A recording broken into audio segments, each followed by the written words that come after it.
नमस्ते दोस्तों, हम आरपीएससी की सीरीज़ में आज कुछ रिवाइज़ कर लेते हैं 9th-10th का ज्योमेट्री और उससे रिलेटेड कुछ क्वेश्चंस भी करेंगे जो कि हमारे सारे ही कॉम्पिटिटिव एग्ज़ाम्स जो भी जिसमें भी मैथ्स आती है उसके लिए बहुत इम्पॉर्टेंट है। ठीक है, चलिए स्टार्ट करते हैं। तो पॉइंट क्या होता है? Which has no dimension. आपको पता होना चाहिए कि पॉइंट क्या होता है, जिसकी कोई डायमेंशन नहीं होता है, या फिर एक फाइनाइट डॉट जो होता है उसे हम पॉइंट कहते हैं। ठीक है, लाइन क्या होता है? लाइन आप जान सकते हैं, जैसे कि जिसके दो एंड पॉइंट्स होते हैं वो लाइन होती है।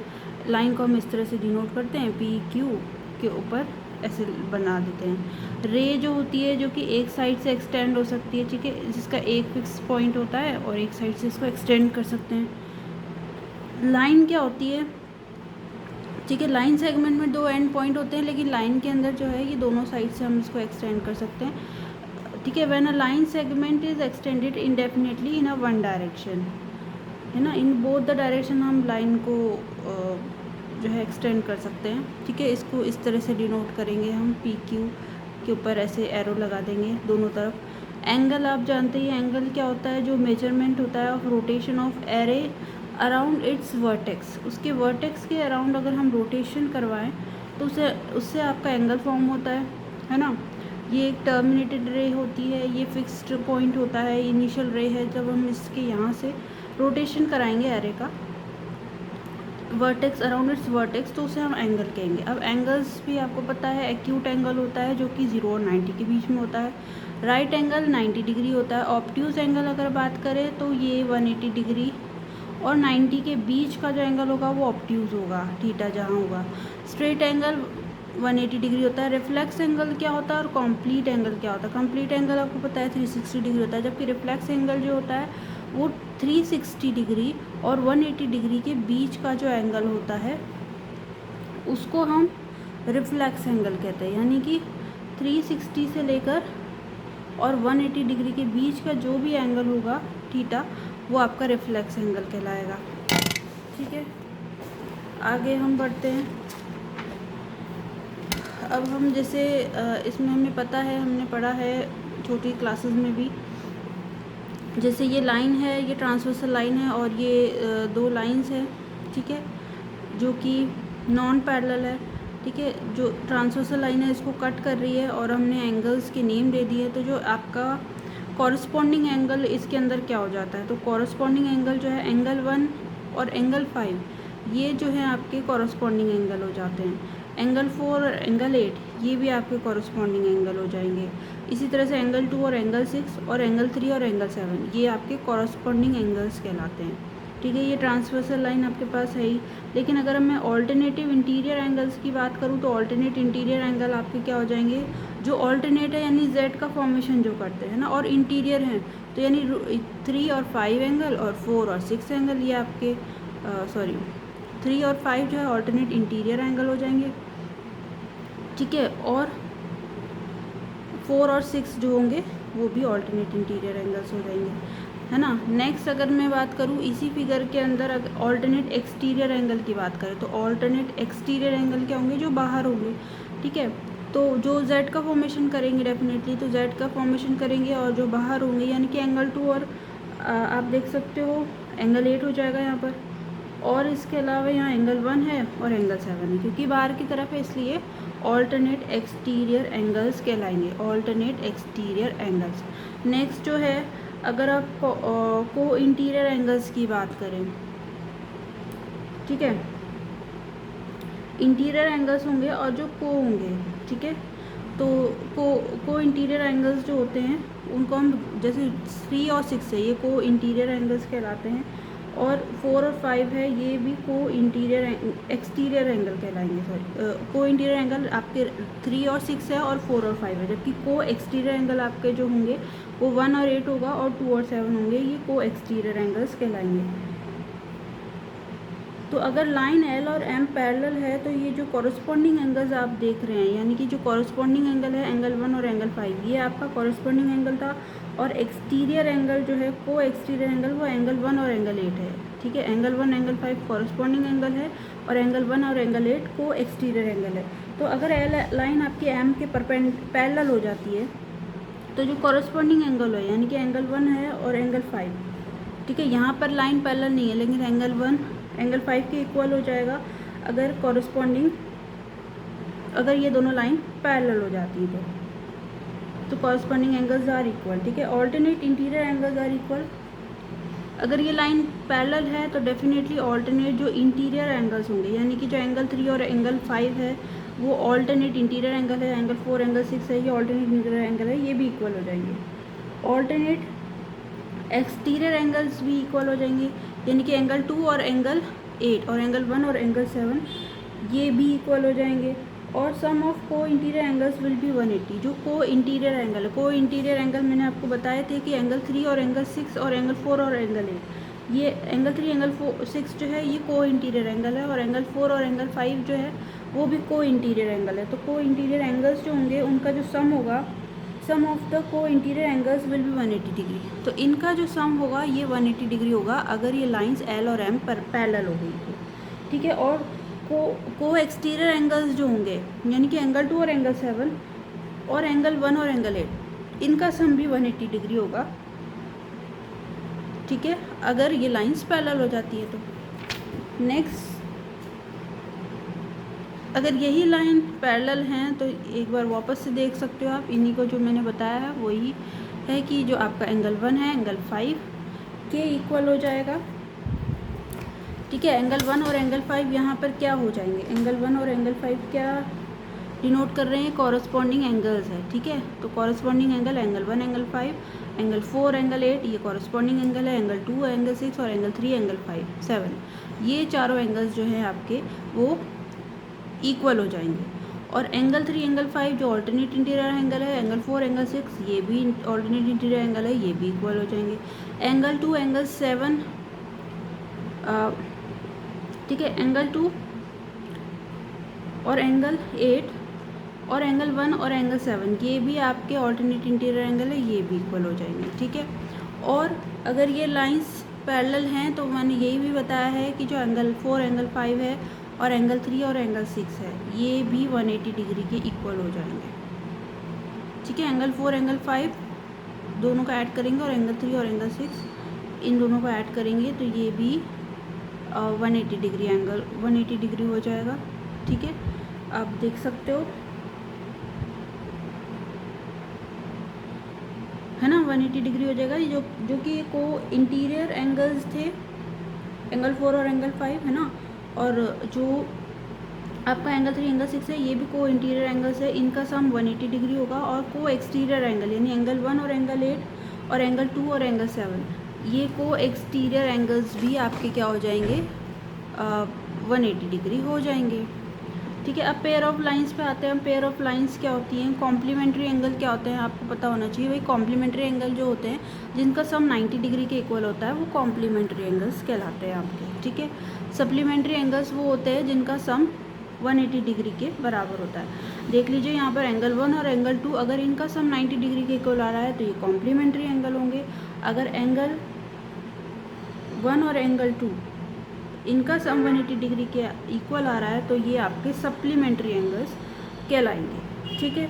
नेक्स्ट है वर्टिकली अपोजिट एंगल, आपको पता होना चाहिए एंगल 1 एंगल 3 के इक्वल और एंगल 2 एंगल 4 के equal vertically opposite. Adjacent angles जो होंगे जो जस्ट एडजेसेंट होंगे, जैसे एंगल 1 एंगल 2 के जस्ट एडजेसेंट है, ठीक है, तो वो आपके एडजेसेंट एंगल्स हो जाएंगे। नेक्स्ट हम आते हैं जो जस्ट पास पास हैं एडजेसेंट एंगल्स कहलाएंगे आपके, ठीक है। एंगल जो जस्ट पास पास हैं। नेक्स्ट पे आते हैं हम, जैसे एंगल 1 एंगल 2 जो है वो एडजेसेंट एंगल्स कहलाएंगे यहाँ पर, ठीक है। कॉमन वर्टेक्स, अब इनका कॉमन वर्टेक्स है, कॉमन आर्म है, नॉन कॉमन आर्म है, must be in an opposite arm.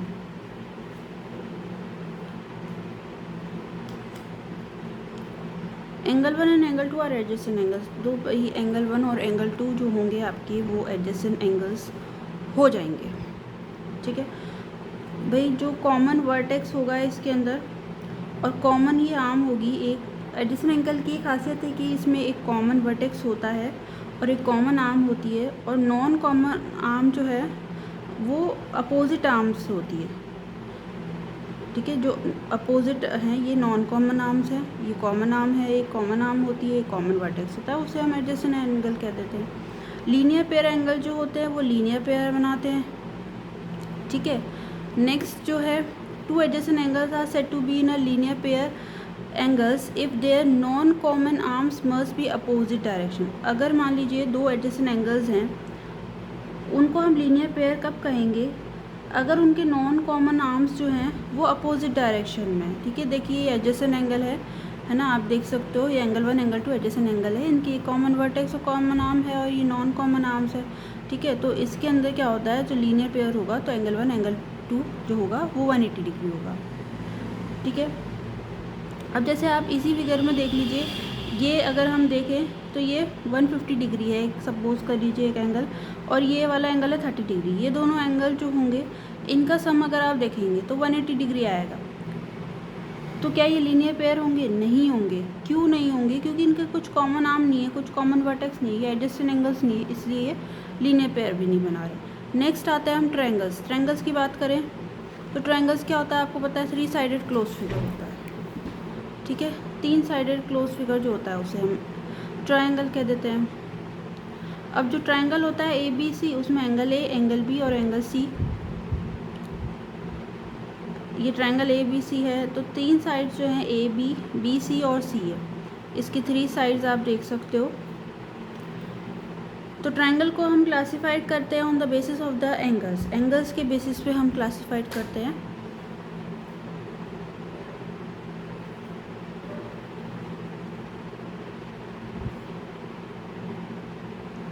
On the basis of angles and on the basis of side, side के बेसिस पे भी हम एंगल्स को क्लासीफाई करेंगे। तो अगर एक्यूट एंगल होगा तो if all the angles of a triangle are acute तो वो एक्यूट एंगल कहलाएगा। अगर सारे ही angle, if one of the angle is 90 degree तो वो राइट एंगल कहलाएगा।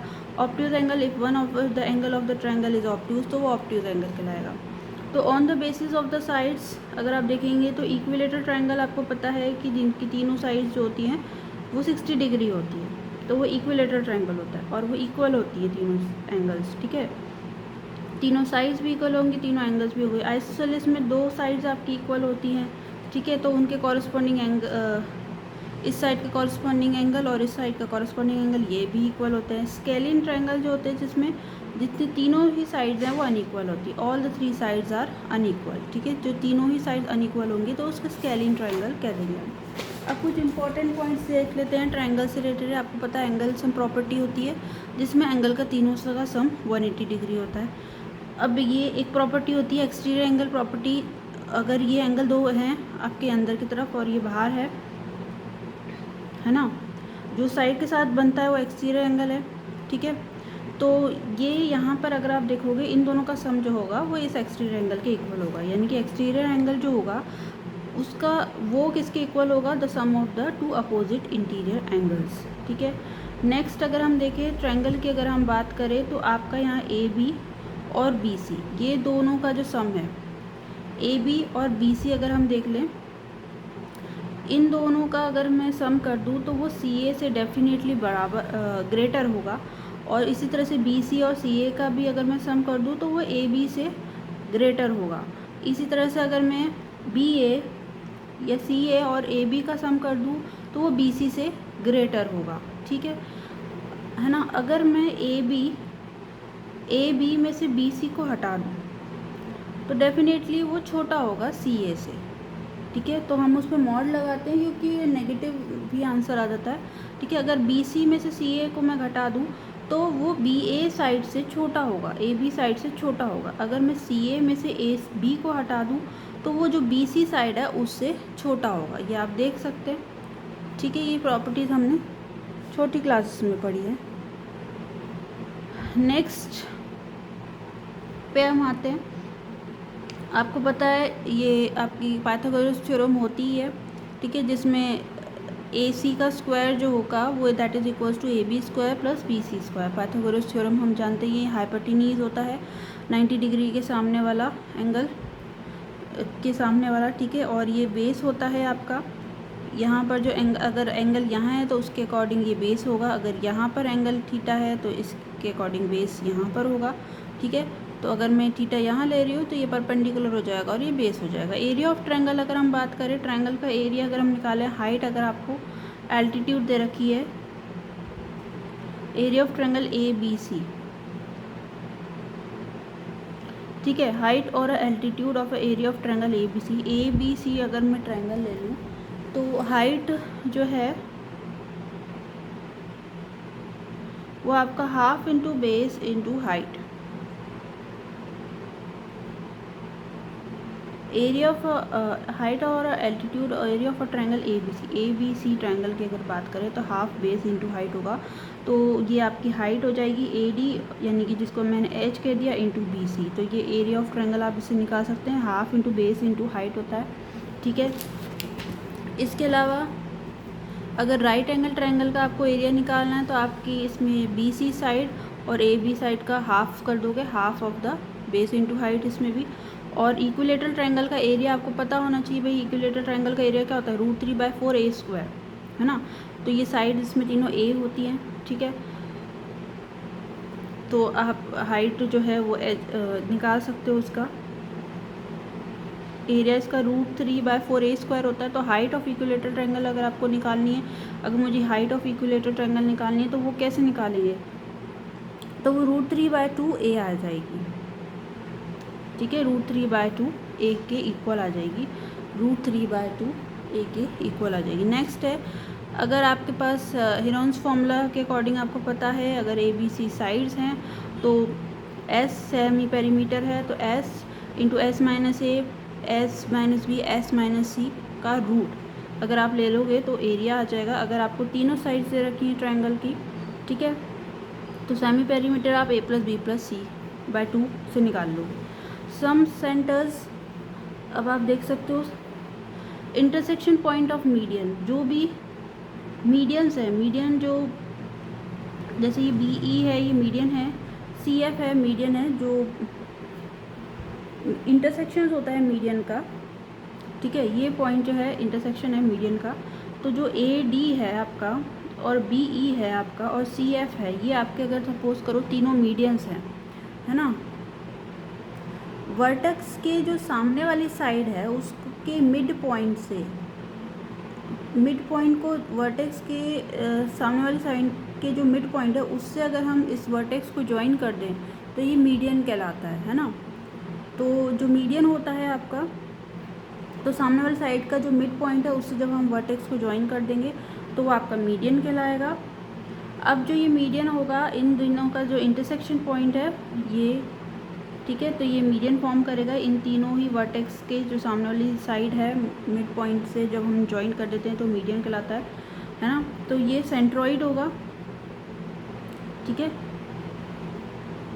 तो ये रेशो हमेशा 2:1 में इसको डिवाइड करता है, तो ये 2:1 होगा, 2:1 होगा, यहाँ पर भी 2:1 होगा, ठीक है। तो याद रखिएगा ये चीज़, AO/OD जो होता है ये 2:1 आता है अगर ये मीडियन है तो, ठीक है। नेक्स्ट है, तो मीडियन यहाँ क्या है, या मीडियन जो है ये AD जो साइड है, BE जो साइड है, CF जो साइड है, ये मीडियंस है। इन सेंटर्स की अगर हम बात करें तो इन सेंटर क्या होगा, incentre intersection point of all the 3 internal angles of bisector of a triangle. Incentre की अगर हम बात करते हैं तो भैया इन सेंटर की देख लेते हैं, इन सेंटर क्या होगा, intersection point of all the 3 internal angle bisector of a triangle. बहुत इंपॉर्टेंट है, मतलब अगर आप किसी भी ट्रायंगल के अंदर intersection point of all the 3 internal bisectors of a triangle, अगर आप किसी भी ट्रायंगल के जो बाइसेक्टर हैं उनका इंटरसेक्शन जो पॉइंट होता है, बाइसेक्टर क्या होता है, जो दो इक्वल एंगल में आपको डिवाइड करती है, ठीक है। तो intersection point of all the 3 internal bisectors of a triangle, है ना। जो ये तीनों बाइसेक्टर्स हैं, intersection point of all the 3 bisectors of a triangle, intersection point of all the 3 bisectors of a triangle, ये जो होगा आपका वो इन सेंटर कहलाएगा, ठीक है। Intersection point of bisectors of a triangle, है ना। तो ये तीनों एंगल्स आपके इक्वल होंगे और ये बाइसेक्टर है, तो ये जो पॉइंट है आपका ये इन सेंटर कहलाएगा।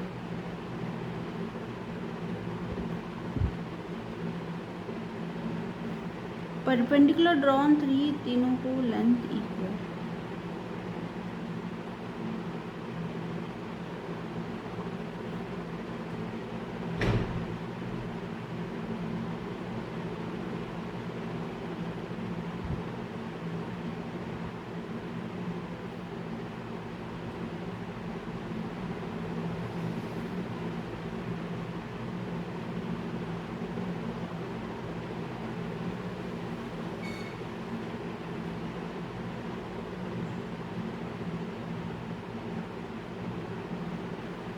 तो perpendicular draw on the sides 3, तीनों लेंथ इक्वल होगी। तो जैसे आई आर जो है आपके पास यहाँ पर अगर आप देखोगे, I R is equals to I P के इक्वल होगा।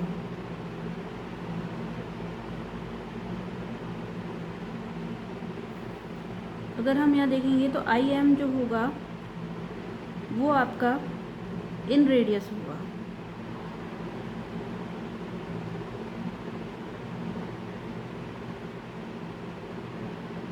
तो ये आपका इन सेंटर कहलाएगा यहाँ पर अगर आप देखो तो, ठीक है। तो इन सेंटर जो होता है आपका, आपको बस ये ध्यान रखना है कि जो इंटरनल बाइसेक्टर्स है उनका जो मीटिंग पॉइंट होता है उसे हम इन सेंटर कहते हैं। ऑर्थो सेंटर क्या होता है, जो इंटरसेक्शन पॉइंट होता है ऑल द 3 एल्टीट्यूड, जहाँ पर तीनों एल्टीट्यूड मीट कर रही हैं, वो उनका जो इंटरसेक्शन पॉइंट होता है वो ऑर्थो सेंटर कहलाता है, ठीक है। यानी कि जो ए डी है, बी ई है और सी एफ का जो मिड पॉइंट्स है, ये तीनों जो हैं आपके ए डी, बी ई और सी एफ, ये तीनों आपकी एल्टीट्यूड्स हैं, ठीक है। तो इंटरसेक्शन पॉइंट जो होगा all the 3 altitudes of a triangle का, वो आपका ऑर्थो सेंटर कहलाएगा। सर्कम सेंटर क्या होता है, और एल्टीट्यूड आप देख सकते हैं वो 90 डिग्री एंगल बनाता है आपके, ठीक है, सामने वाली साइड से। Intersection point of all the 3 perpendicular bisectors of a sides of a triangle.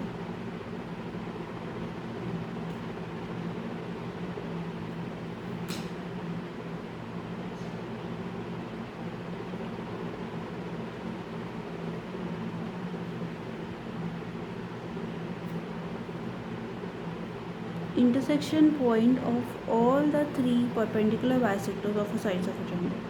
अगर आपका जो परपेंडिकुलर बाइसेक्टर्स है, ठीक है, उनका जो इंटरसेक्शन पॉइंट है, भाई तीनों ही साइड से जब आप परपेंडिकुलर बाइसेक्टर ड्रॉ करोगे, ठीक है, परपेंडिकुलर बाइसेक्टर जब हम ड्रॉ करते हैं, है ना, जब हम कंस्ट्रक्शन करते थे तो उसमें परपेंडिकुलर बाइसेक्टर ड्रॉ करते थे, इनको ज्वाइन कर देते थे।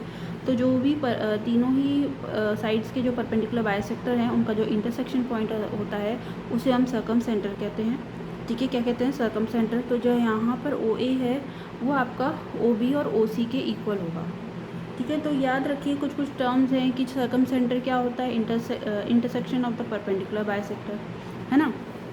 जो भी परपेंडिकुलर बाइसेक्टर है उसका इंटरसेक्शन जो है आपका क्या कहलाता है, circum centre.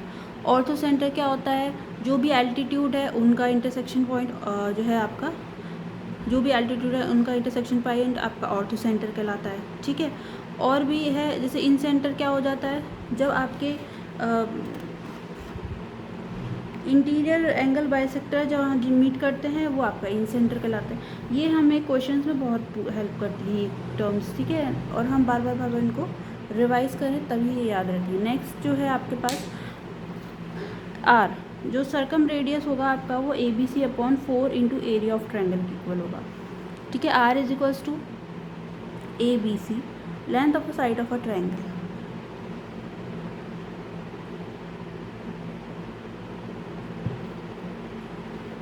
Are is equals to A B C upon 4 into area of a triangle. तो 4 को एरिया ऑफ ट्रायंगल से जब आप मल्टीप्लाई कर दोगे तो वो आपके पास आर आ जाएगा, length of side of a triangle, ठीक है। तो जो भी ट्रायंगल है उसका लेंथ ऑफ अ साइड जो है वो आपका ये कहलाएगा A B C upon 4 into area of a triangle. तो लेंथ ऑफ साइड अगर आपको निकालनी है तो A B C upon 4 into area of triangle कर लो। नेक्स्ट जो है आपके पास, तो area of triangle upon semi perimeter of a triangle, ये इन रेडियस का फॉर्मूला हो जाएगा। जो भी आपका एरिया है ट्रायंगल का उसको सेमी पेरीमीटर जो भी है ट्रायंगल का उससे डिवाइड कर दोगे तो इन रेडियस आएगा। अभी अभी आपको बताया था कि इन रेडियस में क्या होता है कि जहाँ पर परपेंडिकुलर बाइसेक्टर मीट करते हैं, ठीक है, वो सर्कम सेंटर होता है ना। तो इन रेडियस जो इसका जो इन रेडियस है वो आप इसी तरह से निकाल सकते हो। नेक्स्ट आते हैं हम लॉन्गेस्ट साइड्स की बात करते हैं। तो लेट जो लॉन्गेस्ट साइड है, अगर मान लूँ मैं इस ट्रायंगल के अंदर AC है, ठीक है, तो ये बात हमेशा याद रखना कि it is a right angle triangle. आपके पास ये राइट एंगल ट्रायंगल है, ठीक है, तो AC का स्क्वायर जो होगा वो हमेशा AB के स्क्वायर और BC के स्क्वायर के बराबर होगा। अगर AC आपकी लॉन्गेस्ट साइड है, ठीक है,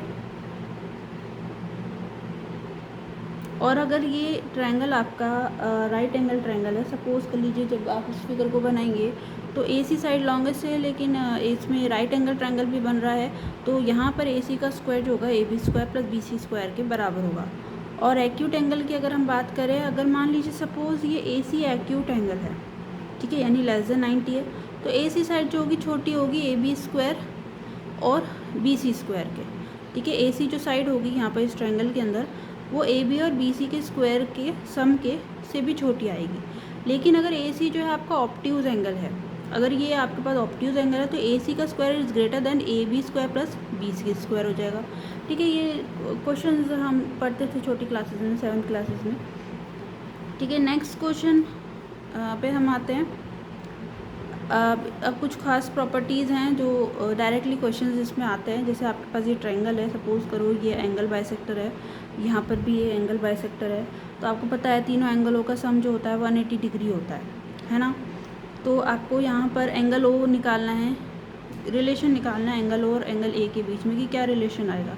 तो आपके पास एंगल ABC जो है आपका 180 डिग्री होता है, तो एंगल A इसको आप 2x लिख सकते हो और इसको 2y लिख सकते हो, तो ठीक है, angle A plus 2x plus 2y is equals to 180 degree, है ना। इन दोनों का सम 180 डिग्री, तो हमने इसको लिख दिया, तो 2 कॉमन ले लेंगे तो x प्लस वाई आ जाएगा is equals to 180 degree minus A आ जाएगा, ठीक है। तो x प्लस वाई जो आपका 180/2 आ जाएगा, एंगल A/2 आ जाएगा, तो x प्लस वाई जो हो जाएगा वो 90 माइनस एंगल A/2 हो जाएगा।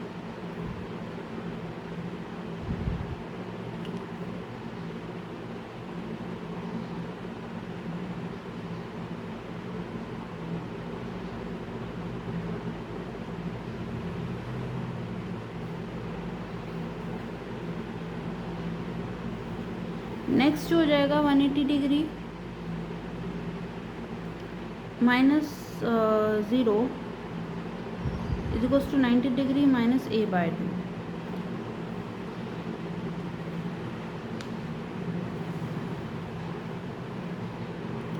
अगर आप यहाँ देखोगे तो भाई x प्लस वाई जो है आपके पास,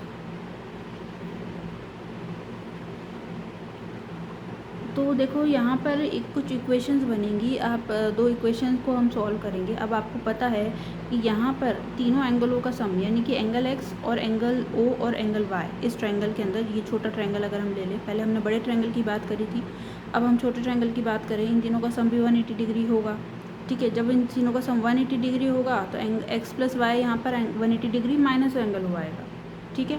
अब x plus Y 180 degree minus हुआ है और सेकंड वाले ट्रायंगल से हमने इक्वेशन निकाली, x प्लस वाई जो है वो आपका 90 माइनस एंगल A/2 है। तो जब इन दोनों को हम कंपेयर करेंगे, यानी कि 180 डिग्री माइनस 0 और 90 डिग्री माइनस एंगल A/2, ठीक है, तो यहाँ पर जो आपका आंसर आएगा, आप इसको सॉल्व आउट करेंगे तो ये 90 degree minus angle O minus angle A/2, तो यानी कि जो एंगल O जो है, जो आपका सेंटर पे जो एंगल बनता है वो इस एंगल के हाफ के पे आप 90 जोड़ दोगे तो उसके बराबर हो जाएगा। जो यहाँ जो एंगल बनेगा, ये याद रखिएगा हमेशा, जब इस एंगल का हाफ लेंगे, एंगल A का हाफ लेके उसको 90 में ऐड कर देंगे तो एंगल O आप उसको डायरेक्टली निकाल सकते हैं। जब इस एंगल को का हाफ लेके आप 90 के अंदर ऐड कर देंगे तो एंगल O आपके पास आ जाएगा, यानी कि एंगल O आपके पास 90 डिग्री प्लस एंगल A/2 आ जाएगा, ठीक है। तो ये डायरेक्टली रिजल्ट हम यूज़ करते हैं। जैसे मान लीजिए कुछ क्वेश्चंस करके देखते हैं। अगर आपके पास ये ट्रायंगल है, सपोज़ करो ये एंगल O है, तो एंगल ओ और एंगल बी के बीच में आपको रिलेशन निकालनी है, तो एंगल ओ यहाँ पर क्या हो जाएगा 90 degree plus half of angle b/2, है ना। इसी तरह से अगर आपके पास ये यहाँ पर एंगल जो है ये इस परपेंडिकुलर एंगल बाइसेक्टर है ये। नेक्स्ट जो है EC भी, अगर आपको एंगल C निकालना है और एंगल O के बीच में रिलेशन निकालना है, तो एंगल O जो होगा एंगल C/2 का हाफ, एंगल C जो है उसके हाफ में 90 डिग्री ऐड कर दोगे तो ये आ जाएगा, ठीक है। अब एक क्वेश्चन जो आता है ज़्यादातर, ये इस तरह से जब ट्रायंगल है, जब हम इसको एक्सटेंड करेंगे तो जो बाहर ट्रायंगल बनेंगे, एंगल बी और एंगल सी एक्सटीरियर एंगल, और यहाँ पर जब एंगल बाइसेक्टर हम बनाएंगे इसके आउटसाइड एक्सटीरियर, ठीक है, तो वो जो पॉइंट है वो यहाँ मीट कर रहे हैं।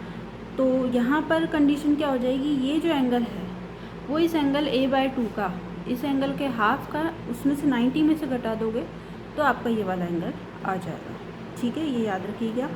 इस तरह से फिगर अगर बन रहा है, एक्सटीरियर एंगल बाइसेक्टर बाहर की तरफ है आपके, तो angle a/2 90 minus angle a/2 आपका एंगल O के इक्वल आ जाएगा। नेक्स्ट जो है आपका, मान लीजिए क्वेश्चन कर लेते हैं। अगर ये क्वेश्चन आपको दे रखा है, यहाँ आपको ये वाला एंगल निकालना है, ये एंगल आपको बाइसेक्टर दे रखे हैं, ये एंगल आपको 50 दे रखा है, तो 90 में से 50 का हाफ को घटा दीजिए तो आपका ये आ जाएगा। तो 50 का हाफ करेंगे तो 25 हो जाएगा, 90 माइनस 25 65 हो जाएगा, ठीक है। अगर मान लीजिए इसी तरह से ये क्वेश्चन है, ये यहाँ पर देख लीजिए ये एंगल है ना, तो आपको एंगल O निकालना है, तो इस तरह से a/2 आप इसका हाफ कर देंगे, है ना,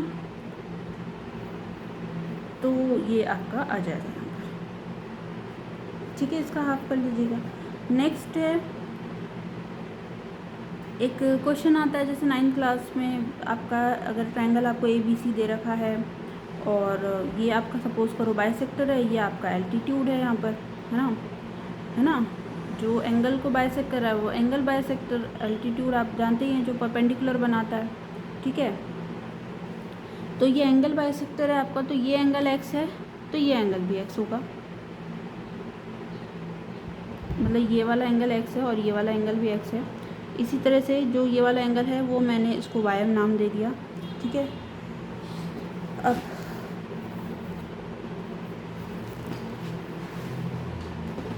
अब आपका यहाँ पर जो है निकालना है DAE एंगल। आपको इस फिगर के अंदर एंगल DAE ये निकालना है, DAE एंगल निकालना है in terms of B and C, B और C के टर्म्स में आपको DAE एंगल निकालना है, DAE एंगल निकालना है। कैसे निकालेंगे, तो हमने इसको क्या है y सपोज कर लिया, सपोज कर लीजिए y। इसके अंदर हम क्या करेंगे, ट्रायंगल ABC लेंगे। पहले हम ट्रायंगल ABC लेंगे, तो हमें पता है तीनों एंगलों का सम 180 डिग्री होता है। एंगल A को हमने दो पार्ट में डिवाइड कर दिया, 2x, x प्लस x, ठीक है, और एंगल B और angle C as it is. तो हम इससे अगर 2x की वैल्यू निकालेंगे तो 180 degree minus of angle B and angle C आ जाएगा। तो x की वैल्यू आ जाएगी आपकी 90 का b/2 माइनस ऑफ c/2, ठीक है। एक ट्रायंगल हम इसमें लेंगे AEC, है ना। पहले तो एक बड़ा ट्रायंगल लेंगे, फिर एक ट्रायंगल AEC लेंगे। अगर इस ट्रायंगल की आप बात करोगे तो ये एंगल x है, ये 90 डिग्री है ना, AEC ये ट्रायंगल आप ले रहे हो, तो ये वाला एंगल प्लस ये वाला एंगल प्लस ये वाला एंगल, ये तीनों का सम 180 डिग्री होगा, है ना। तो ये एंगल तो 90 है, ये एंगल C है, और ये वाला एंगल आपके पास क्या हो जाएगा, ये एंगल आपके पास क्या हो जाएगा भाई, आपको पता है ये पूरा x था, ये y था, तो x माइनस वाई हो जाएगा। तो आप इसको x माइनस वाई लिख सकते हो, और x माइनस वाई आपने पहले ही ऑलरेडी उसमें से x की वैल्यू आपने निकाल ली थी, जो कि आप उसमें पुट करके और इसको सॉल्व कर सकते हो। जैसे ये क्वेश्चन आप देख सकते हो, इसके अंदर हमने दो ट्रायंगल लिए थे जब हमने ट्रायंगल बनाया था, ठीक है। तो ट्रायंगल हमने जो लिया था, एक आपको बताया था ABC जो ट्रायंगल था, ये इस ट्रायंगल की अगर हम बात करें तो पहले हम ABC ट्रायंगल लेंगे, फिर हम AEC ट्रायंगल लेंगे, ठीक है। इस तरह से जब हम इसको लेंगे और सॉल्व करेंगे तो पहले का सम 180 डिग्री हो जाएगा, और आपकी जो वैल्यू है 2x plus B plus C 180 degree और 2x जो है is equals to 180 degree minus angle B और सी आ जाएगा। ठीक है, तो इसको जब हम सॉल्व करेंगे तो x की वैल्यू आप निकालेंगे, फिर जो सेकंड ट्रायंगल है उसके अंदर आप x की वैल्यू पुट कर देंगे 90 डिग्री और एंगल सी 180 डिग्री, और जब आप इसको सॉल्व आउट करेंगे तो आप y की वैल्यू निकाल लेंगे। तो एंगल सी जो है वो बड़ा आएगा एंगल बी से।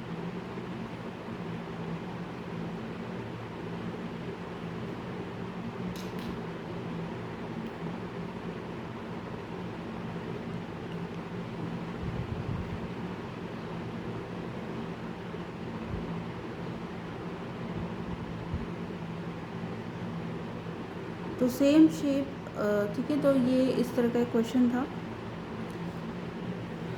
तो इस क्वेश्चन में यही निकालना था आपको, angle A E D A ई, आपको डी ए ई एंगल ही निकालना था। जो ये छोटा वाला आप देख सकते हो इस फिगर के अंदर, ये आपको एंगल ए दे रखा है, या आपको एंगल डी दे रखा है, या एंगल आपको सी दे रखा है। तो एंगल आपको ए डी ई है ना, ये वाला angle A E sorry D A E angle निकालना था। तो डी ए ई एंगल निकालना था तो हमने इसको y सपोज कर लिया था, यानी कि आपको y की वैल्यू निकालनी थी किसी भी तरह से। जब आपने x की वैल्यू निकाल के और उसको पुट कर दिया y वाली इक्वेशन में तो आपके पास ये एंगल आ जाएगा। नेक्स्ट क्वेश्चन,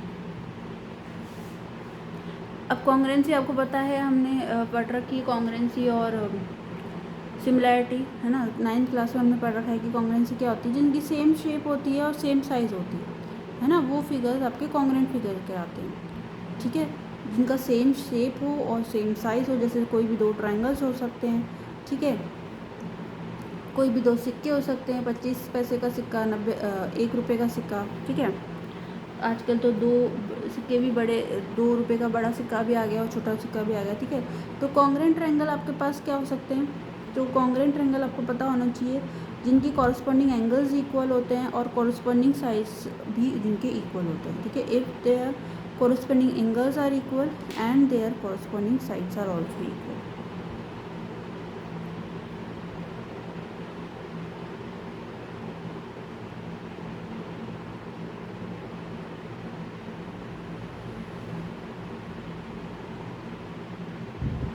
कॉरस्पॉन्डिंग एंगल्स जिनके इक्वल होते हैं और कॉरस्पॉन्डिंग साइड्स भी जिनकी इक्वल होती हैं। ठीक है, जैसे मान लीजिए ये दोनों ट्रायंगल है, इसके अंदर कॉरस्पॉन्डिंग एंगल्स इनके इक्वल है, एंगल एक्स और एंगल वाई, एंगल जेड। ठीक है, और कॉरस्पॉन्डिंग साइड्स भी जिनकी इक्वल है उन्हें हम कॉन्ग्रेंट ट्रायंगल्स कह देते हैं। ठीक है, तो जैसे एक्स है, एक्स की कॉरस्पॉन्डिंग साइड्स आप देख सकते हो ये दोनों थी, है ना, तो एक्स की कॉरस्पॉन्डिंग साइड्स इन दोनों के बराबर हो जाएगी। ठीक है, इस तरह से जिनकी कॉरस्पॉन्डिंग एंगल्स और कॉरस्पॉन्डिंग साइड्स इक्वल होती है उन्हें हम कॉन्ग्रेंट ट्रायंगल्स कह देते हैं। तो यहाँ जो है इसको लिखने का तरीका यही होता है कि जो ट्रायंगल ए बी सी है वो कॉन्ग्रेंट हो जाएगा ट्रायंगल आर पी क्यू के। नेक्स्ट क्वेश्चन पे हम बढ़ते हैं। अब आप देख लीजिए यहाँ पर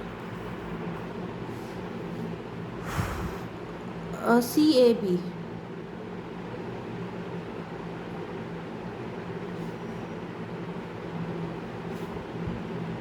C A B is equals to Q R P. ठीक है, हमेशा याद रखिएगा जैसी साइड है आपको बिल्कुल वैसा ही लिखना है। जैसे मान लीजिए आप इस तरह से लिख रहे हैं कि कोई भी ट्रायंगल है डी ई एफ जो है वो कॉन्ग्रेंट है ट्रायंगल पी क्यू आर के, तो यहाँ पर आपका angle D angle Q P के इक्वल होगा, एंगल ई एंगल क्यू के, और एंगल एफ जो है वो एंगल आर के इक्वल होगा। डी ई जो है वो पी क्यू के इक्वल होगी, और ई एफ जो होगा वो क्यू आर के इक्वल होगा, और डी एफ जो होगा वो पी आर के इक्वल होगा। नेक्स्ट हम देखेंगे कॉन्ग्रेंट क्राइटेरिया।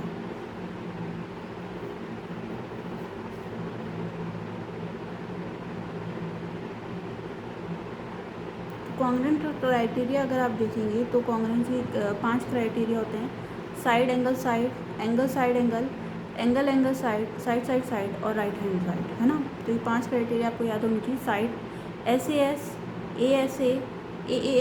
एस एस और आर एच एस। ठीक है, नेक्स्ट अगर हम देखेंगे ये दोनों ट्रायंगल्स हैं, ये दोनों ट्रायंगल्स आपके कॉन्ग्रेंट है। ठीक है, तो साइड एंगल साइड हो जाएगा, तो एंगल साइड एंगल साइड अगर हम देखें तो ए बी जो है वो पी क्यू के इक्वल हो जाएगा और बी सी जो है वो आपका क्यू आर के इक्वल हो जाएगा। ठीक है, तो साइड एंगल साइड है जिसमें दो साइड और एक एंगल इक्वल होगा। ठीक है, और एंगल साइड है जिसमें दो एंगल पहले इक्वल होंगे और फिर एक साइड इक्वल आएगी। वही दो एंगल्स पहले इक्वल आएंगे और फिर उसके बाद में एक साइड आएगी, ए एस। ठीक है, और ए एस ए होता है और एक आर एच एस होता है और एस एस एस होता है। तो आर एच एस में राइट हाइपोटेन्यूज साइड। ठीक है, राइट हाइपोटेन्यूज साइड।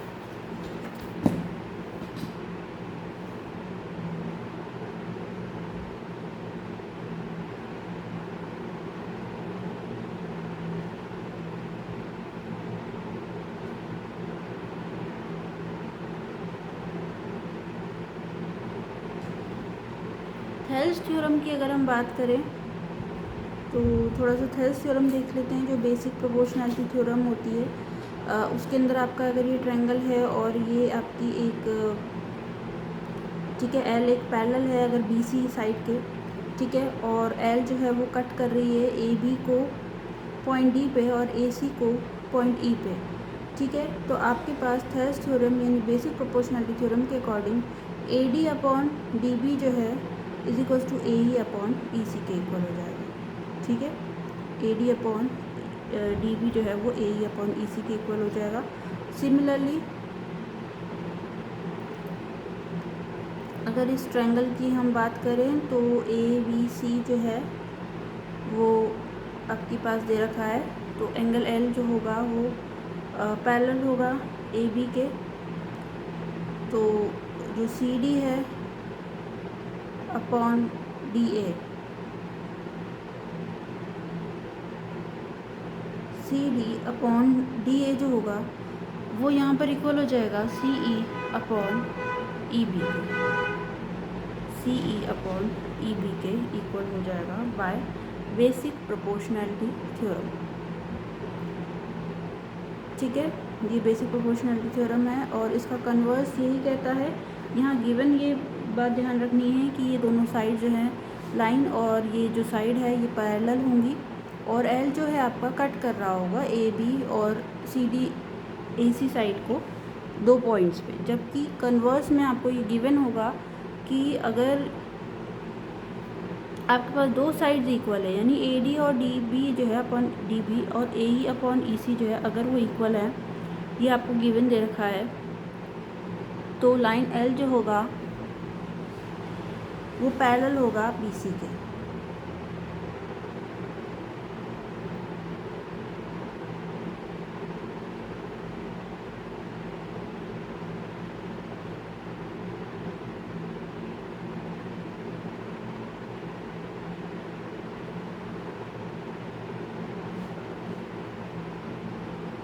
जो एल होगा वो पैरेलल हो जाएगा आपका बी सी के।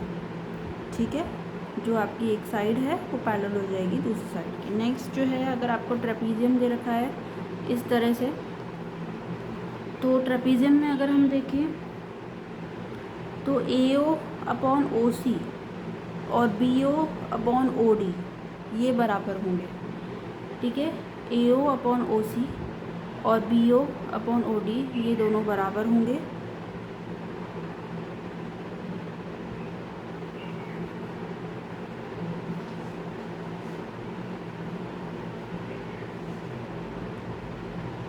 ठीक है, ए ओ अपॉन ओ सी और B O upon O D जो है वो बराबर हो जाएंगे आपके, अगर आपकी ट्रेपीजियम दे रखी है ये दोनों साइड्स आपकी पैरेलल हैं तो।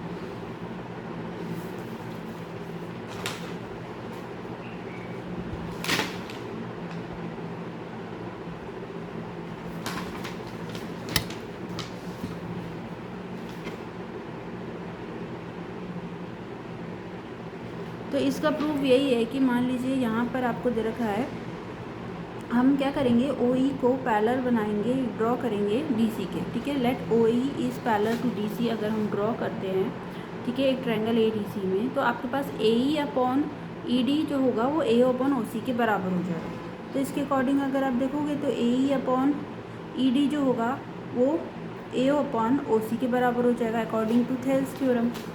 ठीक है, तो ये बाय BPT हो जाएगा। तो इन अ ट्रायंगल DAB, अगर आप ट्रायंगल DAB की बात करें, इस ट्रायंगल की अगर आप बात करोगे तो इस ट्रायंगल के अंदर भी यही कंडीशन आ जाएगी कि OE जो है आपकी वो यहाँ पर CD के पैरेलल है। भाई OE जो है आपकी यहाँ पर CD के पैरेलल है, तो इसी कारण से जो DO अपॉन OB है वो बराबर हो जाएगा DE अपॉन EA के।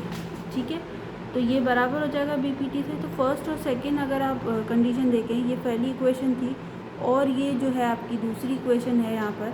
तो इन दोनों इक्वेशन से अगर आप कंपेयर आउट करेंगे तो आपके पास जो है AE अपॉन ED जो है यहाँ पर OB अपॉन DO के बराबर था, जबकि यहाँ पर AE upon ED AO upon OC के बराबर है। तो ये दोनों साइड्स भी बराबर हो जाएंगी।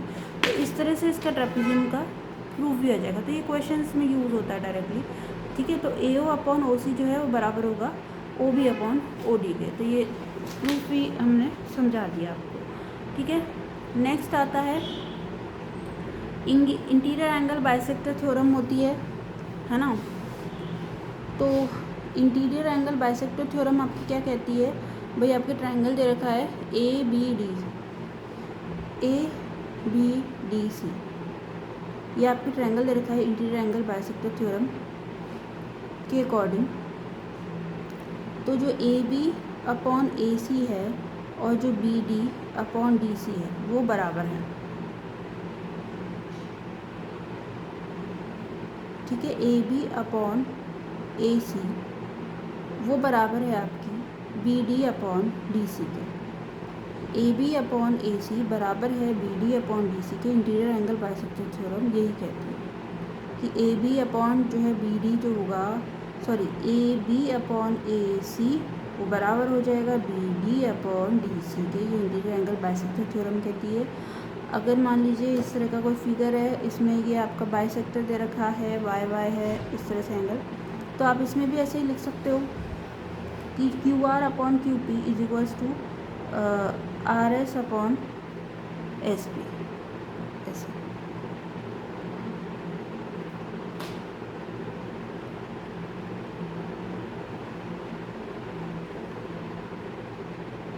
तो QR अपॉन QP जो होगा वो बराबर हो जाएगा RS अपॉन SP के। ठीक है, ये आपका थ्योरम हो जाएगा।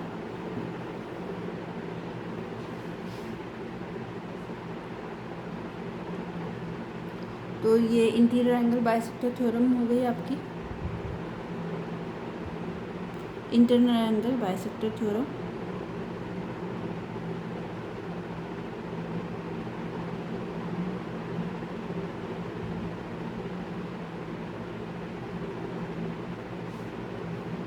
अब कॉन्वर्स अगर हम इसका देख लें तो यही है इसके अंदर कि अगर ये दोनों साइड्स के रेशोज़ बराबर हैं, ठीक है, तो और एक एंगल जो है वो बाइसेक्टर है, तो ठीक है यही इसमें है। तो कन्वर्स में यही हो जाएगा, अगर इनके रेशोज़ बराबर हैं तो ये एंगल जो है बाइसेक्ट कर रहे हैं। अगर ये गिवन है कि इनके रेशोज़ बराबर हैं तो इसका मतलब ये है जो कि AD है वो बाइसेक्ट कर रही है एंगल को। तो ये डायरेक्टली यूज़ कर सकते हैं हम। सिमिलैरिटी ऑफ ट्रायंगल्स में बात करें जो हमने 10th में पढ़ रखा है कि जिनकी सेम शेप सेम साइज होता है, जो ओवरलैप करते हैं एक दूसरे को। ठीक है, सेम शेप एंड साइज में भी डिफरेंट। ठीक है, तो सेम शेप और सेम साइज़ के होते हैं पर डिफरेंट भी होते हैं, लेकिन कॉन्ग्रेंट में वो ओवरलैप करते हैं एक दूसरे को। ठीक है, अगर ये सेम शेप सेम साइज़ के हैं तो ये ट्रायंगल जो होंगे वो आपके सिमिलर होंगे। तो जब ट्रायंगल सिमिलर होंगे तो उनके कॉरस्पॉन्डिंग एंगल्स भी इक्वल हो जाएंगे और कॉरस्पॉन्डिंग साइड्स का भी इक्वल हो जाएंगे और उनके कॉरस्पॉन्डिंग साइड्स के रेशो भी इक्वल हो जाएंगे। तो याद रखिएगा सिमिलरिटी के अंदर यही होता है कि सेम शेप और सेम साइज़ के दो ट्रायंगल्स होंगे वो सिमिलर तब होंगे जब उनके कॉरस्पॉन्डिंग एंगल्स जो होंगे वो इक्वल होंगे और उनके ratio of their corresponding sides जो होंगे वो भी इक्वल होंगे। तो आपके पास AB अपॉन PQ जो होगा वो BC अपॉन QR के इक्वल हो जाएगा और AC अपॉन PR के इक्वल हो जाएगा। नेक्स्ट पे हम बढ़ते हैं, दो ट्रायंगल्स के लिए बात करते हैं। जैसे मान लीजिए दो ट्राइंगल्स आपको दे रखे हैं, ये एक्स है, वाई है और जेड, यहाँ पर एक्स, जेड और वाई है। तो ये दोनों ट्राइंगल्स जो हैं सिमिलर तभी होंगे जब एंगल सी ए बी जो है एंगल, वो आपका सिमिलर होगा ई एफ डी के।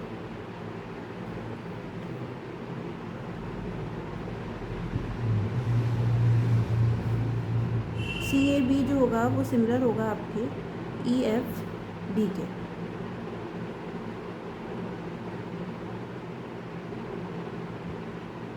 ये जो होंगे तभी सिमिलर होंगे जब एंगल सी ए बी जो होगा वो सिमिलर होगा ई एफ डी के।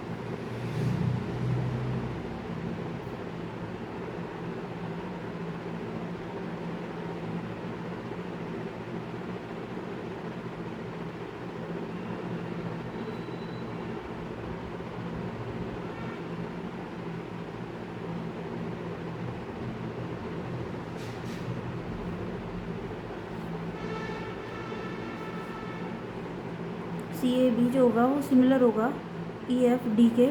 तो बी सी अपॉन जो होगा आपके पास, यहाँ देखो जो एक्स वाई साइड है, ये भी एक्स वाई एंगल वाली साइड है, तो आप देख सकते हो बी सी अपॉन जो होगा ई एफ वो बराबर हो जाएगा B C upon E F is equals to C A upon E F is equals to A B upon D A. तो देखिए कॉरस्पॉन्डिंग एंगल्स जो होंगे वो कब इक्वल होंगे, जैसे मान लीजिए ये साइड एक्स है और ये वाई है, ठीक है। तो आपने लिखा है A B upon P Q, A B upon P Q मतलब जो एंगल्स हैं उसी वाली साइड को आपको नीचे लिखना है, ठीक है। तो A B upon P Q जो है that is equals to B C upon Q R and that is equals to A C upon P R, ठीक है। नेक्स्ट पे हम चलते हैं। अब सिमिलैरिटी के आपके 4 क्राइटेरिया होते हैं, ये आपको याद रखने हैं, ठीक है। सिमिलैरिटी के अंदर आपका एंगल होता है, और देखिए एस आपके पहले भी थी, कॉन्ग्रुएंसी में भी थी, ठीक है। और एस था वहाँ पर, और एक एस था, है ना। अगर आप कॉन्ग्रुएंसी की बात करें तो एस था वहाँ पर, देखिए एस आपकी कॉन्ग्रुएंसी में भी था, ठीक है। एस भी था आपका कॉन्ग्रुएंसी में, ठीक है। यहाँ पर डबल ए हो जाएगा, यानी कि सिमिलैरिटी के अंदर आपकी डबल ए भी आ जाता है, यानी एंगल वाला क्राइटेरिया भी आ जाता है, ठीक है। वहाँ पर अगर आप क्राइटेरिया की बात करोगे तो एस था, RHS था, इसके अलावा एस था, ए था और एस था। जबकि यहाँ पर आपके पास एस तो है और ट्रिपल ए, ये डबल ए का क्राइटेरिया भी होगा। तो आप ये देख सकते हैं दोनों ट्राइंगल्स हैं, ये दोनों ट्राइंगल्स जो हैं वो सिमिलर हैं, ठीक है। तो ये दोनों जो ट्राइंगल्स हैं आपके वो सिमिलर हैं, इसका मतलब A B upon D E, अगर आप देखोगे यहाँ पर तो A B upon D E जो है वो इक्वल हो जाएगा आपका B C upon E F के, वो इक्वल हो जाएगा A C upon D F के। तो ये साइड वाला क्राइटेरिया आपका फॉलो हो रहा है यहाँ पर, ठीक है। और नेक्स्ट अगर हम देखें ए बी अपॉन, तो यहाँ पर A B upon D E, ठीक है। A B upon D E जो है आपका वो A C upon D F के बराबर हो जाएगा, है ना। तो ये साइड आपका इस तरह से प्रूव हो जाएगा। तो ये 3 क्राइटेरिया हैं जो आपको इसमें याद रखने होते हैं। नेक्स्ट है if 2 triangles are similar then the ratio of their corresponding sides, corresponding altitude, corresponding medium, corresponding angle bisector, corresponding parameter are equal. तो ये हमेशा याद रखिएगा, अगर कोई भी 2 ट्राइंगल्स आपको दे रखे हैं और वो दोनों ट्राइंगल्स सिमिलर हैं,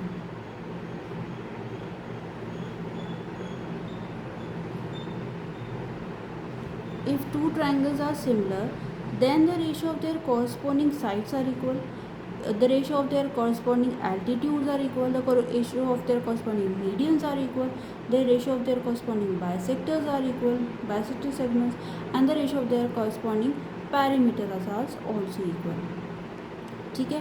तो ट्रायंगल ए बी सी अगर हम ले लें और triangle E F D F E हम ले लें, है ना। इन दोनों ट्रायंगल्स की अगर हम बात करें तो इन दोनों ट्रायंगल के अंदर आप देखोगे A B upon D E जो है वो बराबर हो जाएगा आपका B C upon E F के। A B upon D E वो बराबर हो जाएगा B C upon E F के और A C upon D F के। ये तीनों साइड्स इक्वल होंगे, तीनों एंगल्स इक्वल होंगे, तीनों। ये बहुत इम्पोर्टेंट है, ये क्वेश्चन में हम ज़रूर इसको हम देखते हैं। एल्टीट्यूड हो, चाहे मीडियन हो, चाहे एंगल बाइसेक्टर हो, चाहे पेरीमीटर हो, वो सब इक्वल हो जाता है। दूसरी कंडीशन जो है इसके अंदर हम यूज़ करते हैं क्वेश्चंस में कि टू ट्रायंगल्स आर सिमिलर। अगर कोई भी दो ट्रायंगल्स आपके सिमिलर हैं, the ratio of the areas of these two triangle, तो जो उनके एरियाज़ के जो रेशोज़ होंगे of these two triangles is equal to the ratio of the square of their corresponding sides. अगर कोई भी दो ट्रायंगल सिमिलर हैं तो जो रेशो होंगे उनके एरियाज़ के, है ना, उनके एरियाज़ के जो रेशोज़ होंगे, ठीक है, इन दोनों ट्रायंगल के, वो किसके इक्वल हो जाएंगे? वो इनके ratio of their squares of their corresponding side, उनकी साइड्स के स्क्वायर्स के इक्वल होंगे, या फिर कॉरस्पॉन्डिंग एल्टीट्यूड के स्क्वायर के इक्वल हो जाएंगे, या फिर कॉरस्पॉन्डिंग एंगल्स बाइसेक्टर के इक्वल हो जाएंगे, या कॉरस्पॉन्डिंग मीडियन के इक्वल हो जाएंगे, या फिर कॉरस्पॉन्डिंग पेरीमीटर के इक्वल हो जाएंगे। ठीक है, कोई भी दो ट्रायंगल अगर सिमिलर हैं तो उनके एरियाज़ का जो रेशो होगा वो या तो उनके एल्टीट्यूड या उनकी साइड या फिर उनके एंगल बाइसेक्टर या फिर उनका मीडियन या उनका पेरीमीटर के स्क्वायर के इक्वल होंगे। ये डायरेक्टली हम क्वेश्चंस में यूज़ करते हैं। ठीक है, नेक्स्ट जो है पाइथागोरस थ्योरम की अगर हम बात करें तो पाइथागोरस थ्योरम की देखते हैं। पाइथागोरस थ्योरम आपकी क्या कहती है कि अगर आपको पता होना चाहिए कि ए सी का स्क्वायर जो है ए बी का स्क्वायर और बी सी के स्क्वायर के इक्वल होता है। कन्वर्स जो है पाइथागोरस थ्योरम का यही होता है कि बी सी का स्क्वायर जो होगा वो ए बी के स्क्वायर प्लस ए सी के स्क्वायर के इक्वल होगा, तो एंगल ए 90 डिग्री होगा। अगर एक एंगल आपका 90 डिग्री है तो इनका स्क्वायर जो है सम ऑफ स्क्वायर जो होगा वो थर्ड साइड्स के स्क्वायर के इक्वल होगा। जबकि अगर ये साइड्स के स्क्वायर जो हैं उनका सम इक्वल है किसी थर्ड साइड के स्क्वायर के, तो वो एंगल जो होगा वो 90 डिग्री होगा। ठीक है, एक लास्ट हम देख लेते हैं अपोलोनियस थ्योरम आज के लिए। एक अपोलोनियस थ्योरम भी होती है कि अगर मान लीजिए एक मीडियन दे रखा है और मीडियन है तो यानी दोनों साइड्स बराबर हो गई। ठीक है, तो आपका ए बी का स्क्वायर और ए सी का स्क्वायर जो होगा वो ट्वाइस हो जाएगा ए डी के स्क्वायर प्लस बी डी के स्क्वायर के। अपोलोनियस थ्योरम यही कहती है आपकी कि जो ए बी का स्क्वायर है और जो ए सी का स्क्वायर है, इन दोनों का जो सम है वो इक्वल हो जाएगा ट्वाइस ऑफ ए डी का स्क्वायर प्लस बी डी के स्क्वायर के।